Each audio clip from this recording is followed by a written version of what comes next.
إليه ونعوذ بالله من شرور أنفسنا ومن سيئات أعمالنا من يهده الله فلا مضل له ومن يضلله فلا هادي له ونشهد أن لا إله إلا الله وحده لا شريك له ونشهد أن سيدنا ونبينا ومولانا محمدا عبده ورسوله صلى الله عليه وعلى آله وصحبه وبارك وسلم تسليما كثيرا كثيرا. أما بعد فأعوذ بالله من الشيطان الرجيم. بسم الله الرحمن الرحيم. ولا تدع من دون الله ما لا ينفعك ولا يضرك فإن فعلت فإنك إذا من الظالمين. وإن يمسسك الله بضر فلا كاشف له إلا هو وإن يردك بخير فلا راد لفضله يصيب به من يشاء من عباده وهو الغفور الرحيم.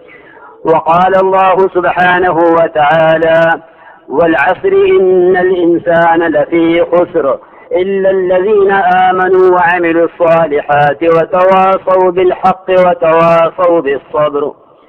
وقال عليه الصلاة والسلام: من أمر بالمعروف ونهى عن المنكر فهو خليفة الله في أرضه وخليفة كتابه وخليفة رسوله. وقال عليه الصلاة والسلام: المؤمنون هجنون لجنون كالجمل الآنف إن قيد إن قاد وإن أنيخ على صخرة استناخة، أو كما قال عليه الصلاة والسلام. میرے محترم دوستوں، عزیز اور بزرگوں،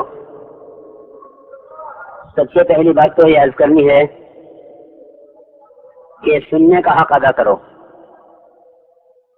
جو سننے کا حق نہیں ادا کرے گا وہ عمل کا حق نہیں ادا کر سکتا. کہ سننے کا حق ادا کرنا یہ عمل کے لیے ضروری ہے. الذین یستمعون القول، دین کی بات کو دھیان سے سننے کا حکم ہے. اذا قرئ القرآن فاستمعوا، کہ قرآن ہو یا قرآن کی کوئی بات ہو اس کو دھیان کے ساتھ سنو، کیونکہ بات کو دھیان سے عظمت سے لینا یہ اطاعت پر ڈالے گا، علم پر ڈالے گا کہ اللہ رب العزت ہم سے کیا چاہتے ہیں. یہ سننا ہمیں اطاعت پر ڈال دے گا. اور اگر سننے کا حق نہ ادا ہوا تو صرف باتوں کا نقل ہونا یہ مفید نہیں ہوتا. علم عمل سے منتقل ہوا ہے ہر زمانے میں، کہ علم عمل سے منتقل ہوا ہے. حضور اکرم صلی اللہ علیہ وسلم کا وضو حضرت علی رضی اللہ تعالیٰ عنہ نے کر کے دکھلایا کہ علم عمل کے ذریعے سے منتقل ہوا ہے. حضور اکرم صلی اللہ علیہ وسلم نے درخت کی شاخ ہلا کر فرمایا صحابی سے مجھ سے کیوں نہیں پوچھتے کہ میں یہ شاخ کیوں ہلا رہا ہوں. متوجہ کر کے بات فرمائی. اس طرح دین کی بات کو عظمت کے ساتھ، دھیان کے ساتھ، توجہ کے ساتھ اس طرح لینا ہے تاکہ یہ کہنا ہمیں مفید ہو اور ہمیں اطاعت پر ڈالے. علم کا موضوع معلومات کا بڑھانا نہیں ہے، بلکہ علم کا موضوع اللہ کا امتثال ہے اور اللہ کی اطاعت ہے، اور علم کی کوئی غرض نہیں اس کے سوا کہ ہم اللہ کی اطاعت پر آ جائیں اور اللہ کے اوامر پر آ جائیں. یہ علم کا تقاضا ہے. تو بات کو عظمت اور دھیان کے ساتھ لینا ہے، کیونکہ اللہ کی طرف سے خوشخبری ہے ان لوگوں کے لیے جو بات کو دھیان کے ساتھ سنیں. فبشر عباد الذین یستمعون القول فیتبعون احسنہ اولئک الذین ہداہم اللہ واولئک هم اولو الالباب. کہ جو بات کو دھیان کے ساتھ لیں گے انہیں خوشخبری ہے اطاعت کی کہ وہ اطاعت پر آئیں گے، اور ان کے لیے خوشخبری ہے کہ وہ ہدایت پر آئیں گے، اور یہ عقل والے کہلائیں گے. اس لیے سب سے پہلی درخواست یہ ہے کہ ہم اس کو ذکر کی مجلس بنائیں. یہ ہماری ذکر کی مجلس ہے، کیونکہ دین کی ہر مجلس ذکر کی مجلس ہے. ذکر صرف تصریحات تک محدود نہیں ہے، بلکہ سارا دین ذکر ہے. انا نحن نزلنا الذکر وانا له لحافظون، کہ اللہ نے پورے دین کو ذکر فرمایا، تو اس سننے کو بھی ذکر قرار دو. جو دھیان اللہ کو یاد کرنے میں مطلوب ہے وہ دھیان اللہ کی بات سننے میں بھی مطلوب ہے. سمجھتے تھے کہ جب متکلم بات کرے تو ساتھیوں کو اپنا ذکر چھوڑ کر متکلم کی بات کو سننا چاہیے، کہ اس وقت کا ذکر بات کا سننا ہے. اس لیے بیان کے درمیان اپنی تصریحات نہیں ہے، تو بیان ہو ہم تصریح پڑھیں نہیں. کہ جب اجتماعی دعوت دی جا رہی ہو تو اجتماعی دعوت اجتماعی عمل ہے، اس کے لیے سارے اعمال کو چھوڑ دینا ہے. تو یہ عمل اجتماعی بنے گا، یہ ذکر کی مجلس بنے گی. پھر میرے محترم دوستو، جو بات سنی گئی ہے اس کو عمل میں لانے کی کوشش کی جائے. اس لیے کہ باتوں سے باتوں کا نقل ہو جانا یہ کافی نہیں ہے، کہ جو سنو اس کو عمل میں لاؤ دعوت کے راستے سے. جو سنو اسے عمل میں لاؤ دعوت کے راستے سے، کیونکہ یہ بات بالکل حق ہے کہ جو دعوت دیتا ہوا عمل کرے گا اس کا دین سب سے اچھا ہوگا. دعوت دیتے ہوئے جو عمل کرے گا اس کا دین سب سے اچھا ہوگا. ومن احسن قولا ممن دعا الى اللہ وعمل صالحا. علماء نے لکھا ہے کہ یہاں قول سے مراد بات نہیں بلکہ قول سے مراد دین ہے. قول سے مراد دین لیا گیا ہے. الذين يستمعون القول، یہ جو بات کو یعنی عمل کے لیے لیں، کیونکہ قول سے مراد عمل ہے. یہاں مفسرین نے یہ فرمایا ہے کہ یہاں قول سے مراد عمل ہے. ومن احسن قولا ممن دعا الى اللہ، کہ اس شخص سے اچھا دین کس کا ہو سکتا ہے جو عمل کرتے ہوئے دعوت دے. میرے محترم دوستو بزرگوں، ہم کلمے سے لے کر سارے دین کی دعوت پر امت کو جمع کرنا چاہتے ہیں، کہ امت کلمے سے لے کر پورے دین کے تمام شعبوں کی دعوت پر قائم ہو جائے عمل کے ساتھ. کیونکہ دعوت کا خاصہ، دعوت کی تاثیر یقین پیدا کرنا ہے. دعوت کی تاثیر ہے، اس کا خاصہ ہے کہ دعوت یقین پیدا کرتی ہے، چاہے جس چیز کی دعوت ہو، دین کی ہو یا دنیا کی ہو. آج دنیا سے کامیابی کا یقین اس لیے ہے کہ دنیا کی اور اسباب کی دعوت ہے، دین کی، اللہ کے اوامر کی دعوت نہیں ہے. اس لیے کلمے کو اور کلمے کے سارے تقاضوں کو، پورا دین کلمے کے تقاضے ہیں، اس سب کو دعوت میں لانا مقصود ہے، کیونکہ دعوت کا خاصہ ہے یقین پیدا کرنا. ہم سب سے پہلے اس کے محتاج ہیں کہ کلمہ لا الہ الا اللہ کو اس محنت کے ذریعے دعوت میں لاویں. کیونکہ میرے محترم دوستو، کلمہ لا الہ الا اللہ امت کی دعوت میں سے نکل گیا. سمجھتے تھے کہ جب یہ دعوت میں سے نکل جائے گا تو اس میں سے اخلاص بھی نکل جائے گا اور امت میں سے اس کے الفاظ بھی نکل جائیں گے. سمجھے، الفاظ بھی نکل گئے، اخلاص بھی نکل گیا. اس کا اخلاص یہ تھا کہ یہ ہمیں حرام سے روکتا، لیکن اس کا اخلاص بھی نکل گیا، اس کے الفاظ بھی نکل گئے. اس لیے سب سے پہلا مقصد اس کام سے وہ دعوت ایمان ہے. مولانا صاحب فرماتے تھے کہ اگر میں اس کام کا کوئی نام رکھتا تو تحریک ایمان رکھتا. کیا نام رکھتا اس کام کا؟ تحریک ایمان. کہ یہ ایمان کو قوت دینے اور ایمان کو حرکت میں لانے کی محنت ہے. تحریک کا مطلب وہ تحریک نہیں جو نیا ناموں سے چلے، یہ تحریک ملک مال والی نہیں، بلکہ تحریک کے حرکت میں لانا ایمان کو اتنا جو ایمان ہمیں اللہ کے اوامر پر کھڑا کر دے. یہ تحریک ایمان. کہ اگر میں اس کام کا کوئی نام رکھتا تو اس کا نام تحریک ایمان رکھتا. لیکن میرے محترم دوستو بزرگوں، امت کے عموم میں سے یہ بات ختم ہو گئی کہ خود ایمان والے ایمان کی دعوت کے اور خود ایمان والے کلمہ لا الہ الا اللہ کے زیادہ محتاج اور زیادہ حقدار ہیں. ایمان کی دعوت کو غیروں کے لیے تسلیم کیا گیا. فرعون انہ طغی کہ جاؤ فرعون کو دعوت دو جا کے. تو لوگ یہ سمجھتے ہیں کہ دعوت کی محنت کا میدان غیر ہیں، تو دعوت کی محنت کا میدان غیر صرف. حالانکہ وہ محنت جو موسیٰ علیہ السلام نے بنی اسرائیل پر کی ہے، جس پر اللہ نے باطل کو غرق کیا ہے، کیونکہ اللہ رب العزت باطل کو پکڑتے ہیں اہل حق کے صبر اور ان کے تقوی کی وجہ سے. جو محنت موسیٰ علیہ السلام بنی اسرائیل پر کر رہے تھے، جس کی وجہ سے باطل پکڑ گیا، وہ محنت امت میں سے نکل گئی.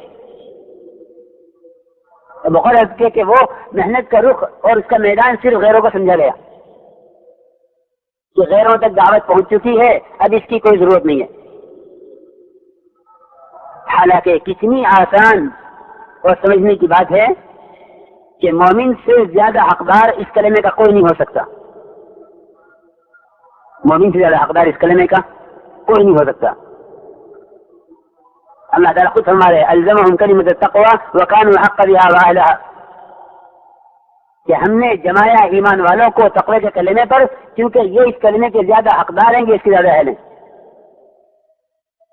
اس لیے دعوت کی محنت کا میدان محض غیروں کو سمجھ لینا یہ مسلمان کی بے دینی کا سب سے بڑا سبب ہے کہ نہیں، مومن خود ایمان کی دعوت کا محتاج ہے. اللہ کا حکم ہے یا ایھا الذین آمنوا آمنوا، ایمان والو تم ایمان لاؤ. اور ایمان کیسے لاؤ؟ کہ ایمان ایسے لاؤ جیسا ایمان صحابہ لائے ہیں. آمنوا کما آمن الناس، سارے مفسرین کا اتفاق ہے کہ اسے صحابہ کرام مراد ہیں کہ ایمان صحابہ قیامت تک آنے والوں کے لیے نمونہ ہے کہ ایسا ایمان لاؤ جیسا ایمان صحابہ کرام لائے. ایسا ایمان لاؤ جیسا ایمان صحابہ لائے. کہ ایسا ایمان کیسے آئے گا؟ کہ ایسا ایمان اسی طرح آئے گا جس طرح صحابہ نے ایمان سیکھا ہے. جس طرح صحابہ کرام نے ایمان سیکھا ہے، وہ طریقہ، وہ ترتیب، وہ شکل، وہ اسباب دعوت کے ذریعے سے امت میں زندہ ہوں جن اسباب سے ایمان سیکھا جاتا ہے. اس لیے میرے محترم دوستو بزرگوں، ایمان کے سیکھنے کا یہ طریقہ نہیں ہے کہ چند صیغے، چند الفاظ، اللہ رب العزت کی چند صفات کو متعین کر لیا جائے اور انہیں دہرانے کو یا ان کو کہ تکرار کو یقین سیکھنے کے لیے کافی سمجھا جائے. میں سچ عرض کرتا ہوں کہ ایمان سیکھنے کے لیے ان تمام اسباب ایمانیہ کو اختیار کرنا پڑے گا جو یقین کے بننے کا اور ایمان کی تقویت کا یقینی سبب ہے. میں شروع میں عرض کر دیتا ہوں کہ یقین کے سیکھنے کے 4 اسباب ہیں. یقین کے سیکھنے کے 4 اسباب ہیں. سب سے پہلے وہ قرآنی آیات جن میں اللہ رب العزت نے اپنی قدرت کو بیان کیا ہے. اپنی قدرت کو بیان کیا کہ اللہ رب العزت نے قرآن میں اپنی قدرت کو جن آیات میں بیان کیا ہے، وہ آیات اللہ کے تعارف کے لیے کہ اس سے اللہ کو پہچانو. اس نے اپنی ساری مصنوعات کو، مخلوقات کو بیان کیا ہے. ہم نے یہ بنایا، ہم نے یہ بنایا، ہم نے یہ بنایا. کیوں بنایا؟ کہ ہم نے یہ اپنے تعارف کے لیے بنایا ہے، ہم نے اپنی ذاتی استفادے کے لیے نہیں بنایا. یہاں دھوکہ لگا ہے. یہ جو بنا ہوا ہے بنانے والے سے استفادے کے لیے ہے. نہیں میرے محترم دوستو، جو بنا ہوا ہے وہ بنانے والے کے تعارف کے لیے ہے، اس سے استفادے کے لیے نہیں ہے. جنہوں نے بنے ہوئے کو بنانے والے سے استفادے کا ذریعہ سمجھا، وہ بنے ہوئے کے اندر الجھ گئے کہ چاند سے فائدہ یوں اٹھایا جا رہے، سورج سے فائدہ یوں اٹھایا جا رہے، ستاروں سے فائدہ اٹھایا جا رہے، کہ وہ بنے ہوئے کے اندر الجھ گئے. جو ستاروں میں الجھ گئے نا وہ نجومی ہو گئے، جو سورج میں اٹک گئے وہ مجوسی ہو گئے. جو زمین میں پھنس گئے کہ وہ کہ وہ زمین کے پجاری ہو گئے، لیکن جو ان سب سے نکل کر اللہ کی طرف جاوے ان کا انکار کر کے کہ وہ ہے راستہ ابراہیم علیہ السلام کا، کہ وہ ملت ابراہیمی قیامت تک کے لیے اس طرح متعین ہے کہ محمد صلی اللہ علیہ وسلم کو بھی ملت ابراہیمی کا حکم ہے کہ آپ ملت ابراہیم کی اتباع کیجیے۔ اس لیے میرے محترم دوستو، کافر کی پہچان یہ بتایا علامہ اقبال فرماتے ہیں کہ کافر کی پہچان یہ ہے کہ وہ آفاق میں گم ہے۔ تو کافر کو کافر اسی لیے کہتے ہیں کہ اس کے اللہ کے درمیان حجاب ہے، کہ اس نے بنے ہوئے کو بنانے والا سمجھ لیا، اس لیے وہ بنانے والے تک نہیں پہنچ سکے۔ ابراہیم علیہ السلام ان ساری شکلوں کا انکار کر کے اللہ تک پہنچ گئے۔ تو میں عرض کر رہا تھا کہ جتنی مخلوقات ہیں وہ سب اللہ کے تعارف کے لیے ہیں۔ اللہ تعالیٰ چھوٹی سے لے کے بڑی چیز تک سب کو قرآن بیان کر چکے کہ اس سے مجھے پہچانو، یہ میں نے بنایا، اس سے مجھے پہچانو۔ کہ ناکام ہیں وہ لوگ جو اللہ کے بنائے ہوئے کو اللہ کی ذات سے استفادے کا ذریعہ سمجھیں کہ یہ ساری چیزیں تابع ہوں گی اگر ہم اللہ کے ذات پر آئیں۔ تو پہلا سبب یقین کے سیکھنے کا یہ ہے کہ قرآن وہ آیا جس میں اللہ نے اپنی قدرت کو بیان کیا ہے۔ دوسرا سبب میرے دوست بزرگوں یقین کے سیکھنے کا انبیاء علیہ السلام کے واقعات ہیں۔ یہ بات اس لیے عرض کر رہا کہ ہمارے درمیان میں دعوت میں سے نبیوں کے واقعات نکل گئے، حالانکہ انبیاء علیہ السلام کے واقعات یہ یقین کی تقویت کا یقینی سبب ہے، یہ متعین کیے گئے ہیں۔ حضرت صلی اللہ علیہ وسلم پر سارے نبیوں کے واقعات اس لیے وحی کیے گئے ہیں تاکہ آپ کے دل میں جماع پیدا ہو۔ وَكُلًّا نَقُصُّ عَلَيْكَ مِنْ أَنْبَاءِ الرُّسُلِ مَا نُثَبِّتُ بِهِ فُؤَادَكَ کہ نبی جی ہم سارے نبیوں کے واقعات آپ پر اس لیے وحی کرتے ہیں تاکہ آپ کے دل میں جماع پیدا ہو۔ یہ آیت واضح ہے بالکل، وَكُلًّا نَقُصُّ عَلَيْكَ مِنْ أَنْبَاءِ الرُّسُلِ مَا نُثَبِّتُ بِهِ فُؤَادَكَ کہ نبی جی ہم آپ پر سارے نبیوں کے واقعات اس لیے وحی کر رہے ہیں تاکہ آپ کے دل میں جماع پیدا ہو۔ ہم قیامت تک امت ان واقعات کے بیان کرنے کی محتاج ہے جن سے ایمان اور یقین پختہ ہو اور دلوں میں جماع پیدا ہو۔ لیکن اگر یہ نہ سمجھا گیا تو پھر ہم اپنی محنت میں ان اسباب سے بالکل مستغنی اور غافل ہو جائیں گے جو یقین کے بننے، یقین کے سیکھنے کے اسباب ہیں۔ اس لیے جتنے واقعات نبیوں کے ساتھ پیش آئے ظاہر کے خلاف، ان کے تذکرے بذات مقصود ہیں۔ میرے محترم دوستو بزرگوں، اللہ کی وحدانیت کا بولنا بذات مقصود ہے۔ انہوں نے لکھا ہے کہ احکامات کے علم سے عمل مقصود ہے، علم بذات مقصود نہیں ہے۔ میں ابھی تک سے نہیں عرض کر رہا، بالکل پکی تک کی بات ہے کہ علم بذات مقصود نہیں ہے۔ علم سے احکامات مقصود ہیں، کہ احکامات کے علم سے عمل مقصود ہے، لیکن اللہ کی وحدانیت کو بولنا یہ بذات خود مقصود ہے۔ ہر فرد سے روزانہ اللہ کی توحید کو بلوانا، اس سے ایمان کی دعوت کا دلوانا بذات مقصود ہے۔ احکامات کا علم حاصل کر لیا ہے کہ احکامات کا علم حاصل کیا ہوا ہے کہ اس سے عمل مقصود ہے، لیکن کسی عمل میں نورانیت، روحانیت، ترقی، اللہ کا قرب وہ اس کے بغیر نہیں آ سکتا کہ یہ اللہ کی وحدانیت کو کے بولنے کو بذات مقصود قرار دے۔ اس لیے علم توحید بذات خود مقصود ہے بنفسہ ہی۔ روزانہ اللہ کی وحدانیت کو، اسی کی بجائی کو بیان کرنا اس کا حکم ہے نبی کو، کیونکہ اللہ کی وحدانیت کے بولنے سے کفر کے دل سمٹتے ہیں۔ وَإِذَا ذُكِرَ اللَّهُ وَحْدَهُ اشْمَأَزَّتْ قُلُوبُ الَّذِينَ لَا يُؤْمِنُونَ بِالْآخِرَةِ وَإِذَا ذُكِرَ الَّذِينَ مِن دُونِهِ إِذَا هُمْ يَسْتَبْشِرُونَ کہ صرف اللہ کی وحدانیت کی وجہ سے نبیوں پر جو حالات آئے ہیں وہ اللہ کی وحدانیت کے بولنے کی وجہ سے آئے، کیونکہ نبیوں کے اور قوم کے درمیان جو سب سے زیادہ پریشان کن بات تھی اور عجیب بات تھی وہ یہ تھی، اجعل الآلہۃ الہا واحدہ ان ھذا لشیء عجاب۔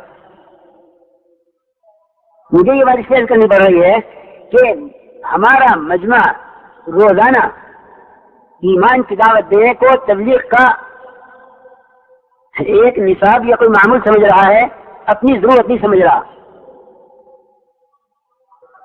کہ یہ میرے اعمال کے اندر روحانیت اور نورانیت پیدا کرنے کے لیے ضروری ہے کہ میں سمجھتے تھے کہ جس دن یہ اللہ کی وحدانیت کو نہ بولے، جس دن یہ اللہ کے غیر کے انکار، اللہ کی ذات کے اس بات پر نہ آئے، اس دن اس کو اپنی نماز سے لے کر اپنے تمام اذکار میں، اپنی دعاؤں میں، اپنی تلاوت میں، اپنے ہر عمل میں اس کو کمی نظر آ رہے کہ ہاں آج میرا گشت چھوٹا ہے جس کا اثر مجھے اپنی نماز میں محسوس ہو رہا ہے، آج میری تعلیم چھوٹ گئی ہے جس کا اثر مجھے اپنی تسبیحات میں محسوس ہو رہا ہے۔ میرے محترم دوستوں بزرگوں، تمام اعمال کے اندر جو روحانیت ہے، اس لیے کہ اعمال شکل ہیں، ان اعمال کے اندر جو اس میں کوئی شک نہیں کہ شکل مطلوب ہے، لیکن اعمال کے اندر جو روح ہے اور جان ہے اور اللہ کے قرب کی جو تاثیر ہے اس میں، وہ اللہ کی وحدانیت کی ہے۔ اس لیے محترم دوستوں بزرگوں، یہ ایک سبب یہ ہے یقین کے سیکھنے کا کہ ہم انبیاء علیہ السلام کے ساتھ ظاہر کے خلاف جتنی اللہ نے مددیں کی ہیں ان واقعات کو بیان کریں۔ یہ بات نہیں ہے کہ اللہ کی مدد جو نبی کے ساتھ اس زمانے میں تھی، اللہ کی مدد کے اسباب اور ضابطے وہ قیامت تک اٹل ہیں، انہیں کوئی بدل نہیں سکتا۔ لا مبدل لکلماتی، کہ اللہ کے ضابطوں کو کوئی نہیں بدل سکتا، اللہ کے ضابطے متعین ہیں اور یہ ضابطے قیامت تک چلیں گے کہ اللہ کے ضابطوں کا کوئی بدلنے والا نہیں ہے۔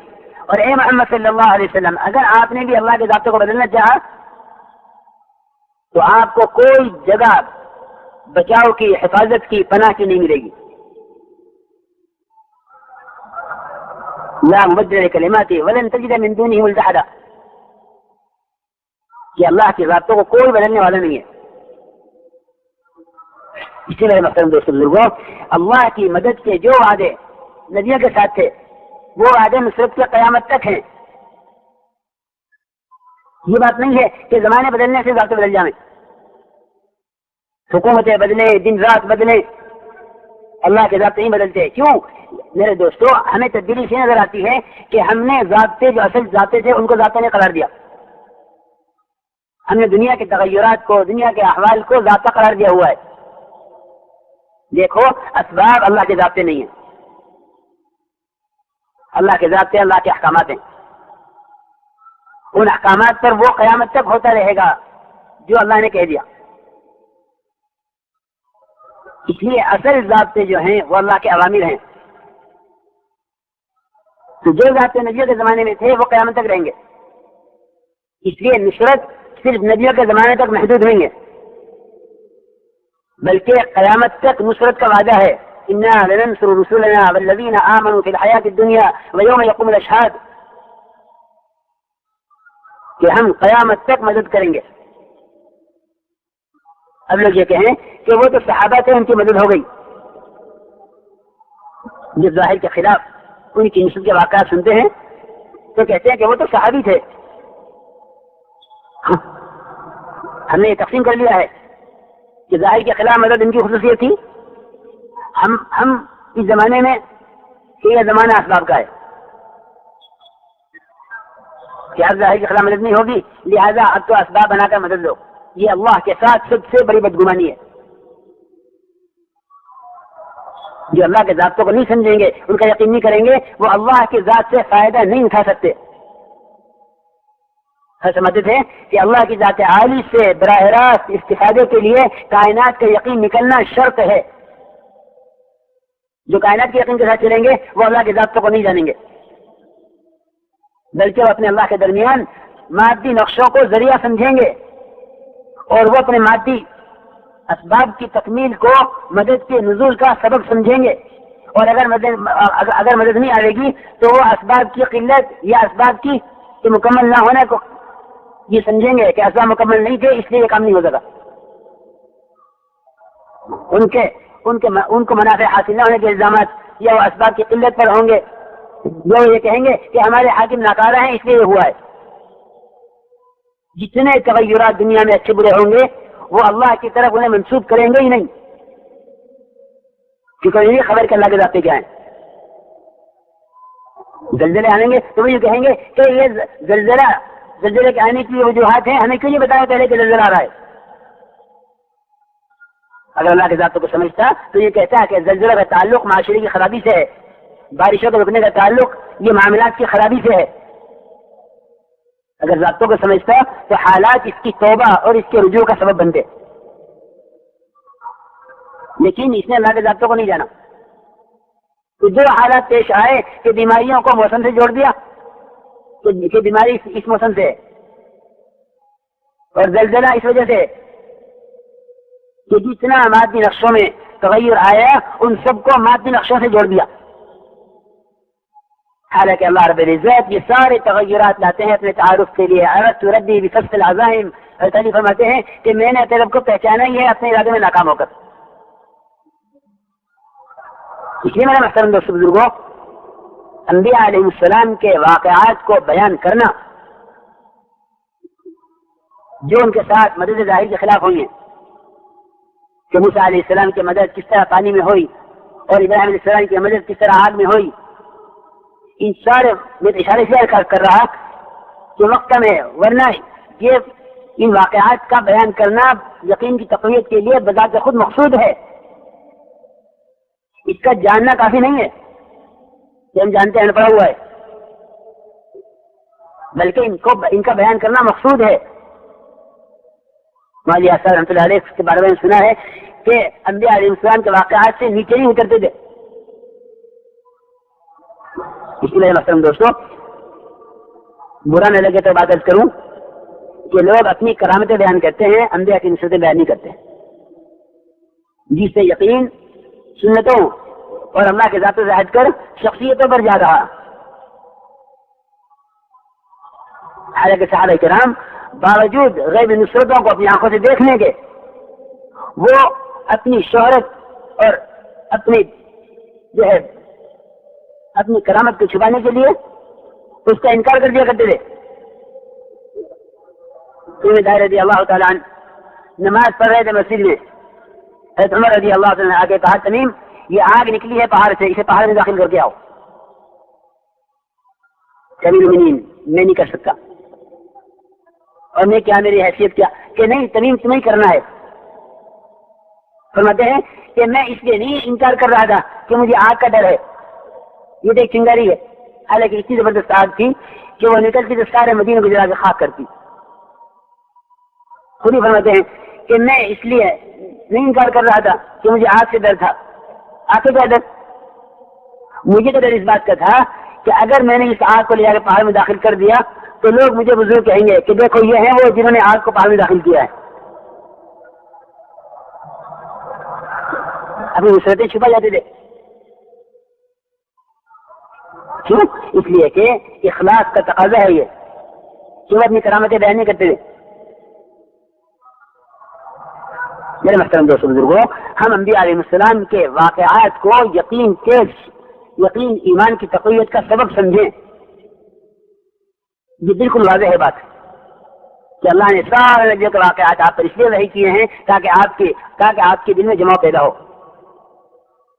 یثبت به فؤادک۔ ایک سبب یہ ہے یقین کے سیکھنے کا۔ تیسرا سبب یقین کے سیکھنے کا ہے کہ احادیث میں ایمان کی جو علامتیں بیان کی گئی ہیں ان کو پڑھا جائے، ان کو سنا جائے، تاکہ امت میں ایمان کے ذوق کا احساس پیدا ہو، امت کے اندر ایمان کے ذوق کا احساس پیدا ہو۔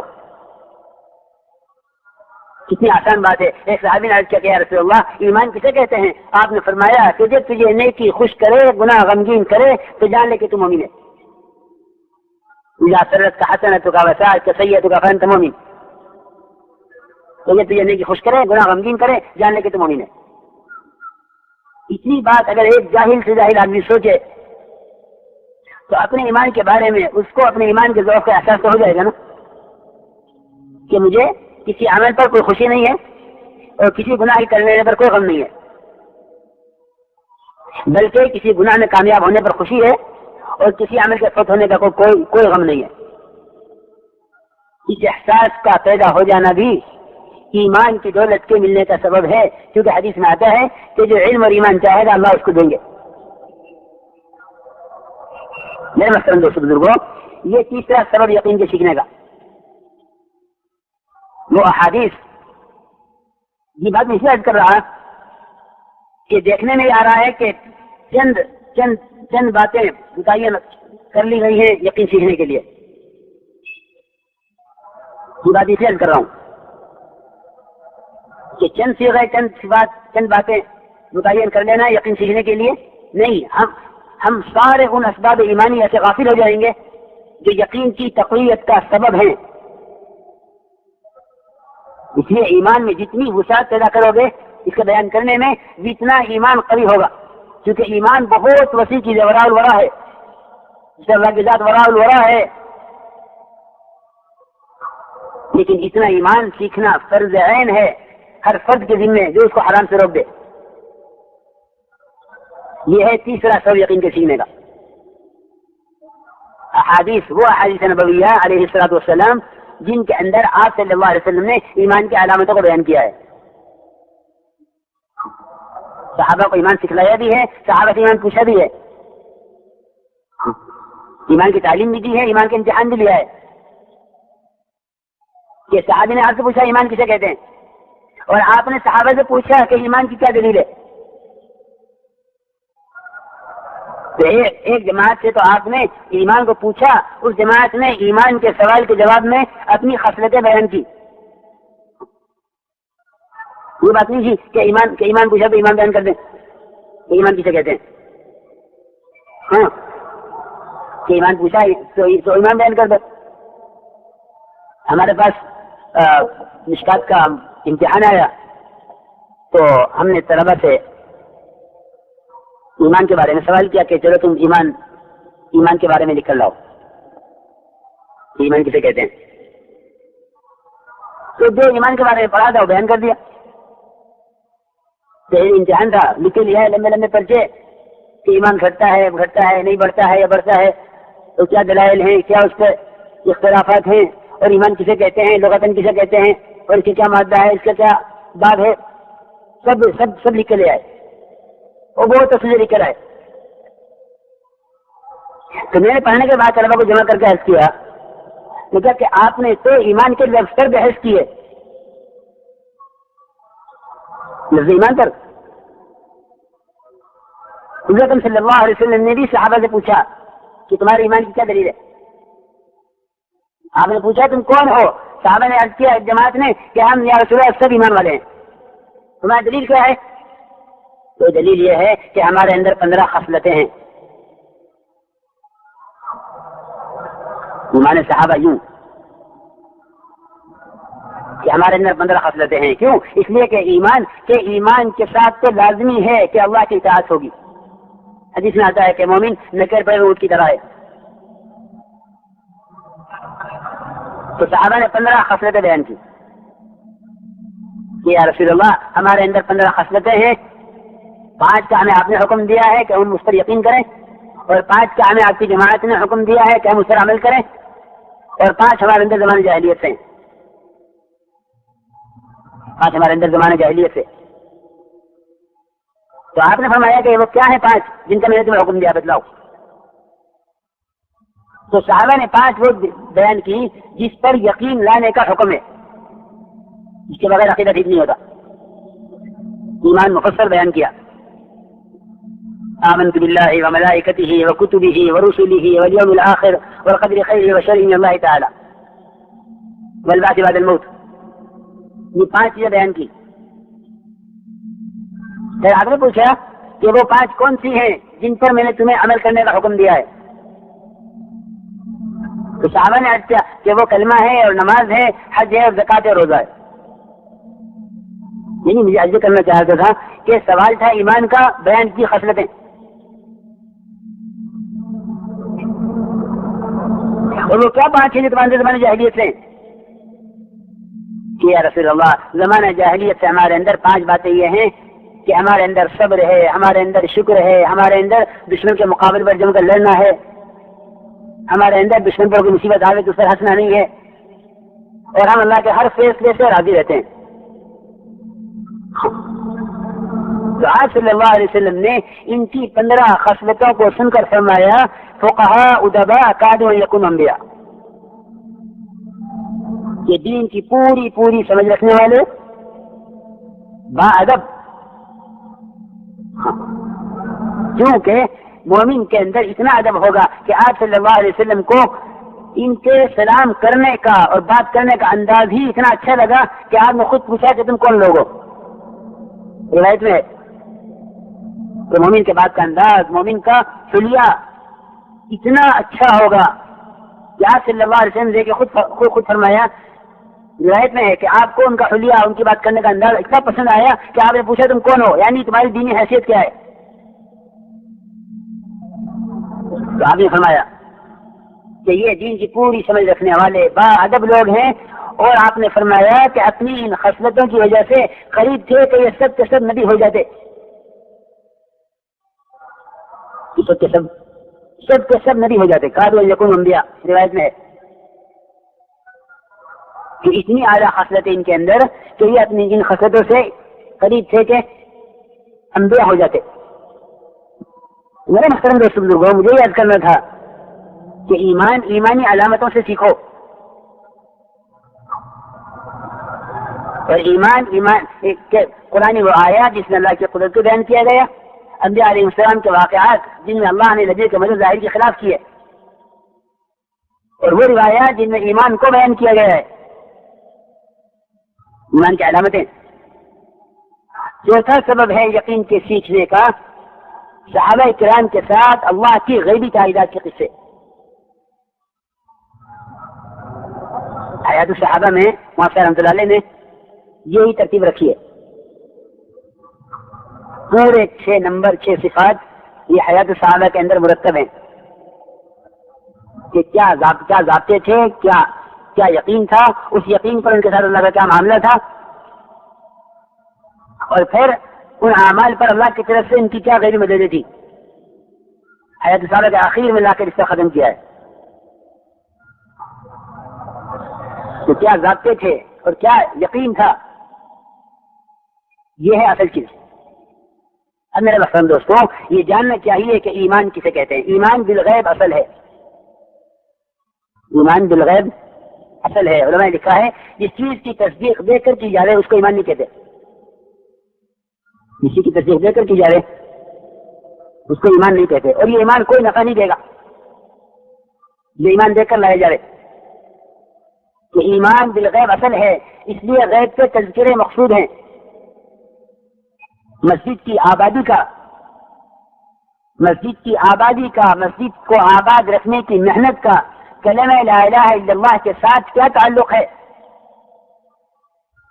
کہ کلمہ لا الہ الا اللہ کی اس ایمان، اس کلمے کی محنت کے ساتھ مسجد کی آبادی کا تعلق وہ مسجد کے اندر ایمانیات کے حلقوں کا قائم کرنا ہے۔ یہ صحابہ کی سنت ہے جو مجھ سے چھوٹ رہی ہے، کیونکہ آپ صلی اللہ علیہ وسلم نے صحابہ کرام کو تجدید ایمان کا حکم فرمایا کہ اپنے ایمان کو تازہ کرو۔ صحابہ نے عرض کیا کہ یا رسول اللہ ہم ایمان کی تجدید کیسے کریں؟ ایمان تو ہم لا چکے ہیں، ایمان کی تجدید کیسے کریں؟ فرمایا کہ اپنے ایمان کو تازہ کرو، اپنے ایمان کو نیا کرو لا الہ الا اللہ کی کثرت سے۔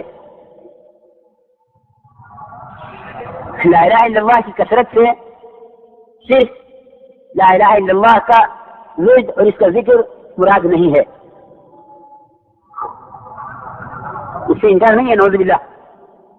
کلمے کے الفاظ کے اثرات، اس کے برکات، اس کے انوارات، اس کے فضائل صحیح روایتیں بھرے ہوئے ہیں، لیکن جہاں اس کلمہ لا الہ الا اللہ کا ذکر ہے تنہائیوں میں اللہ کے ساتھ، کہ وہاں اس کلمہ لا الہ الا اللہ کی دعوت ہے مخلوق کے درمیان اللہ کی طرف۔ یقین کی تقویت کا سبب یہ ہے کہ کلمہ لا الہ الا اللہ کی دعوت سے، کیونکہ جب تک دعوت مقابل نہیں ہوگی باطل کے، اس وقت تک باطل کا بطلان ثابت نہیں ہوگا. کہ باطل کا باطل ہونا ثابت ہو جائے گا حق کی دعوت سے. جاء الحق وزهق الباطل، کہ اس سے حق کا آنا، کہ یعنی حق کی دعوت آئے گی تو باطل چھن دے گا. کہ باطل کا ظہور اور باطل کا ختم ہونا یہ حق کی دعوت پر موقوف ہے. اسی لیے مثلاً دوستو ایمان بالغیب اصل ہے. تو یہ غیب کے تذکروں کا تقاضا کرتا ہے کہ جنت کے، دوزخ کے، قبر کے، حشر کے تذکرے ہمارے درمیان بطور یقین کے ہوں، بطور یقین کے کہ ہاں یہ یقینی چیزیں ہیں. کیونکہ دیکھو دیکھو میرے دوستو، تاثرات جو ہے نا، تاثرات وہ بیان نہیں کیے جاتے، بلکہ تاثرات تو برداشت نہیں کیے جا سکتے. کہ بھائی آپ کا کیا تاثر ہے، تو کیا تاثر بیان کرے گا، کیا تاثر بیان کرے گا. تاثر تو صحابہ نے اس لیے بیان کیا کیونکہ ان کے ایمان کو قیامت تک کے لیے نمونہ بنایا گیا ہے، ورنہ کسی کا ایمان نمونہ نہیں ہے. ایسے ایمان لیا جیسے فلاں شخص ایمان لایا ہے، بالکل نہیں. تاثرات کا بیان کرنا نہیں، تاثرات تو وہ ہوں گے جنہیں ایمان کے ساتھ چھپایا نہیں جا سکے گا، قابو نہیں کیا جا سکے گا. کیا تاثر ہے ایمان کا؟ کہ ایمان کا تاثر اللہ کی اطاعت ہے سب سے پہلے.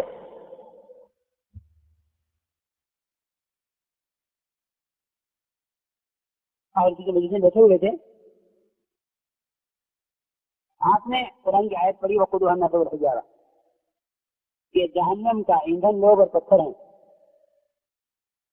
صحابہ نے پوچھا کہ یا رسول اللہ، جہنم کے پتھر اتنے بڑے بڑے ہوں گے کہ حجارت الدنیا، جیسے دنیا کے پتھر ہوتے ہیں؟ آپ نے فرمایا صحابی سے کہ نہیں، بلکہ جہنم کا ایک پتھر دنیا کے سارے پہاڑوں سے بڑا ہے. یہ آپ نے فرمایا. اس کا علم نہیں، بلکہ اس کا یقین. ہمیں تو اس کا علم ہے، مجھے اور آپ کو اس کا علم ہے کہ جہنم کا ایک پتھر دنیا کے پہاڑوں سے بڑا ہے. صحابی کو اس کا یقین ہوا، وہ یقین ظاہر ہوا اس طرح کہ وہ صحابی بے ہوش ہو گئے، سنتے ہی بے ہوش ہو گئے. یہ ہے، اس کو کہتے ہیں تاثر. تاثر بیان نہیں کیا جاتا. تاثر کا کیفیت ہے جس میں آدمی بے قابو ہو جاتا ہے. چنانچہ آپ صلی اللہ علیہ وسلم نے سینے پر ہاتھ رکھا تو ان کے دل میں حرکت تھی. آپ نے فرمایا برینیا سے، برینیا لا الہ الا اللہ کہہ لو. برینیا نے کہا لا الہ الا اللہ محمد رسول اللہ. آپ نے سارے صحابہ کے درمیان ان کو جنت کی بشارت دی کہ جنت میں داخل ہو گیا. صحابہ دیکھ رہے کہ ہمارے درمیان بیٹھا ہوا اور یہ جنتی ہو گیا. تو صحابہ کرام نے عرض کیا کہ یا رسول اللہ، یہ صرف اس کی خصوصیت ہے یا ہم سب کے لیے ہے؟ کیا یہ درجہ اس کے علاوہ کسی کو مل سکتا ہے؟ آپ نے فرمایا ذالک لمن خاف مقامی وخاف وعید، کہ یہ درجہ تو ہر شخص کے لیے ہے، یہ مقام، یہ وعدہ ہر شخص کے لیے ہے جو اللہ کے عذاب سے ڈرے اور اللہ کے سامنے حاضر ہونے کا خوف رکھے. یہ ہے تاثر. تاثر پوچھا نہیں جائے گا کہ آپ کو کیا تاثر ہے، کہ اس کو اپنے تاثر کے بیان کرنے میں کہ وہ تو مدعی ہو جائے گا، مدعی کہ یہ میرا دعویٰ ہے. کیونکہ دعویٰ سارے دعوے بلا دلیل ہوتے ہیں. اللہ کو دعوے پسند نہیں ہے. ہم یہ ہیں، ہم یہ بن جائیں گے، ہم یہ کر دیں گے، بالکل نہیں. اللہ کو دعا اور دعوت پسند، دعویٰ پسند نہیں ہے. کہ ہم تو محتاج ہیں، کہیں کہ سب سے پہلے ایمان کے. تو میں یہ کر رہا تھا کہ ایمان بالغیب اصل ہے. اللہ رب العزت نبیوں کے ساتھ ظاہر کے خلاف اسی لیے کرتے ہیں تاکہ وہ ایمان والوں کا امتحان لیں کہ اس میں کون سچے ہیں کون پکے ہیں. سارے واقعات نبیوں کے ساتھ وہ ایمان والوں کے ایمان کے امتحان کے لیے. تو دیکھیں ایمان والوں میں کتنا یقین ہے نبی کی بات کا. اس لیے اللہ نبی کے ساتھ ظاہر کے خلاف کرتے ہیں. سارا قصہ معراج کا آپ کا سفر صرف اس لیے ہے تاکہ ہم یہ جان لیں کہ کون یقین کرتا ہے کون نہیں کرتا. وما جعلنا الرؤيا التي أريناك إلا فتنة للناس. کہ نبی کے ساتھ ظاہر کے خلاف کرنا اللہ کا یہ ایمان والوں کے امتحان کے لیے ہے. تو یقین والے تو تصدیق کرتے ہیں، جو یقین نہیں کرتے وہ انکار کرتے ہیں. کیوں انکار؟ اس لیے کرتے ہیں کہ وہ نبی کی خبر کو عقل سے سوچتے ہیں. نبی کی خبر کو کیوں سوچتے ہیں؟ عقل سے. یہ بات عقل میں آوے تو مانو، نہ آوے تو چھوڑ دو. خدا کی قسم امت میں دین کی اندر تحریف کرنے کی بیماری جو آئی ہے وہ اسی ناقص عقل کی وجہ سے آئی ہے. کہ قرآن میں سے یہ نکال دو، قرآن میں سے یہ نکال دو، قرآن میں سے یہ نکال دو، قرآن میں سے وہ نکال دو تاکہ دنیا کے حالات ٹھیک ہو جائیں. یہ غور کرو، سوچو